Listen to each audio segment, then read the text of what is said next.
चाहे किसी भी जात धर्म के लोग हैं, सब लोग मुझे भरपूर प्यार, स्नेह और आशीर्वाद दे रहे हैं और सहयोग दे रहे हैं। निश्चित रूप से मैं विश्वास करता हूं कि जखनिया विधानसभा में अब की बार कमल खिले। हम इस वक्त गाजीपुर की जखनिया सीट पर हैं और जखनिया सीट से बीजेपी के कैंडिडेट रामराज बनवासी कंटेस्ट कर रहे हैं। इस सीट को हमेशा से बीजेपी का वीकर ग्राउंड माना जाता था, लेकिन इस बार बीजेपी ने एक अलग तरह का राजनीतिक प्रयोग किया है। बीजेपी ने महादलित समुदाय से आने वाले रामराज बनवासी को अपना उम्मीदवार बनाया है। अब जबकि चुनाव और वोटिंग के कुछ ही घंटे रह गए हैं, ऐसे में बीजेपी के रामराज बनवासी की क्या तैयारी है और अपनी जीत को लेकर के वो कितना एश्योर्ड फील कर रहे हैं, उन्हीं से बातचीत करते हैं। सबसे पहले यही जानना चाहेंगे कि जिस क्षेत्र से आप कंटेस्ट कर रहे हैं, ये बीजेपी के लिए बड़ा वीक ग्राउंड माना जाता है। ऐसे में अब आप कंटेस्ट कर रहे हैं, महादलित समुदाय से आते हैं, मुसलमान समाज से आते हैं, क्या आपको वाइब क्या मिल रहा है? जीत को लेकर के क्या कुछ आप अपने लिए महसूस कर रहे हैं? पहले तो आपको बहुत बहुत धन्यवाद।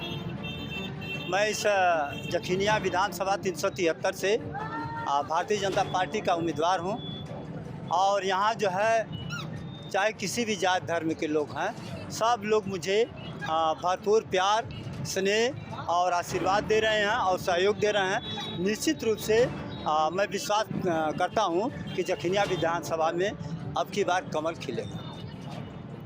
जनता के बीच एक इस तरह का से छन के बात आ रही है कि आपको टिकट दिलाने में मनोज सिन्हा जी का जो है बहुत अहम भूमिका रही है। क्या ये बात सही है? और अगर सही है तो उनसे जुड़ाव कब से है आपका और किस तरीके से ये टिकट पाने की पूरी पृष्ठभूमि तैयार हुई? देखिए, मैं इसके पूर्व सरकारी सेवा में कार्य करता था, एक छोटी सी नौकरी थी, लेकिन अपने पूरे जीवन में हमने जो सामाजिक कार्य किया है, गरीबों के उत्थान के लिए, उनके अंधविश्वास के लिए, उनके पढ़ाई लिखाई के लिए और उनकी आत्मनिर्भर बनाने के लिए जगह जगह जो है घूम घूम करके साइकिल के द्वारा डोर टू डोर उनको एक जागृत करने का, एक चेतना देने का कार्य किया है पिछले 40 साल में। इस 40 साल में कई लोग मुझसे मिले। उस नाम में जो हमारे देश के, कह लीजिए राष्ट्र के जो सबसे लोकप्रिय नेता हैं मनोज सिन्हा जी, उनसे भी मेरा संपर्क हुआ है। वे हमारे समाज सेवी से बहुत ज़्यादा प्रभावित हुए जो हमने कार्य किया है दलितों के बीच में, और उनका ये दलितों के उत्थान में, दलितों को चेतना लाने में और दलितों को आत्मनिर्भर बनाने में, दलितों की आवास और सारी सुख सुविधाएं प्रदान करने में उनकी अहम भूमिका थी। यही जो है मुझे यहाँ का जो है भारतीय जनता पार्टी ने यह दायित्व सौंपने का कार्य किया, इसी सोच के कि रामराज जी दलितों के बीच में अच्छा कार्य कर। संक्षेप में कहें तो मनोज सिन्हा जी ने टिकट दिलाया? देखिए, टिकट की बात तो मैं नहीं बता सकता हूं, क्योंकि टिकट पिचिंग की थी आपके लिए उन्होंने? टिकट जो है सिर्फ पैरवी की थी आपके लिए? मैं नहीं बता सकता हूं।